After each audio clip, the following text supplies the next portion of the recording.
ಖಾಸಗಿ ಬಸ್ಸಿನಲ್ಲಿ ದಾಖಲೆಗಳಿಲ್ಲದೆ ಸಾಗಿಸಲಾಗುತ್ತಿದ್ದ 67.5 ಲಕ್ಷ ಹವಾಲಾ ಹಣ ಮಂಜೇಶ್ವರ ಪೊಲೀಸರ ವಶ.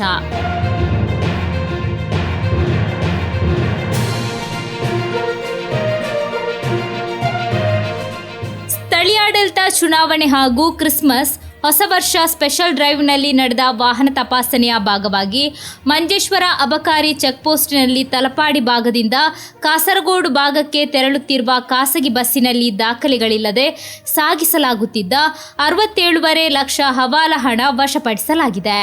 ಈ ಸಂಬಂಧ ಕಣ್ಣೂರು ತಲಿಪರಂಬ ನಿವಾಸಿ ಸಮೀರ್ ಪಿ ಎಂಬಾತನನ್ನು ವಶಕ್ಕೆ ತೆಗೆಯಲಾಗಿದೆ. ಬಳಿಕ ಆರೋಪಿಯನ್ನು ಮಂಜೇಶ್ವರ ಪೊಲೀಸರಿಗೆ ಹಸ್ತಾಂತರಿಸಲಾಗಿದೆ. ഇലക്ഷനോടനുബന്ധിച്ചിട്ടുള്ള സ്പെഷ്യൽ ഡ്രൈവിൻ്റെ ഭാഗമായി ശക്തമായ രീതിയിലുള്ള വാഹന പരിശോധനയാണ് മഞ്ചേശ്വരം എക്സൈസ് ചെക്ക് പോസ്റ്റിൽ നടന്നു വരുന്നത്. അതിൻ്റെ ഭാഗമായി ഇന്ന് നടന്ന പരിശോധനയിൽ കണ്ണൂർ തളിപ്പറമ്പ് സ്വദേശിയായ സമീർ എന്നയാളിൽ നിന്നും രേഖകളില്ലാതെ കടത്തിക്കൊണ്ടുവരികയായിരുന്ന 67,50,000 രൂപ കണ്ടെടുത്തിട്ടുള്ളതാണ്.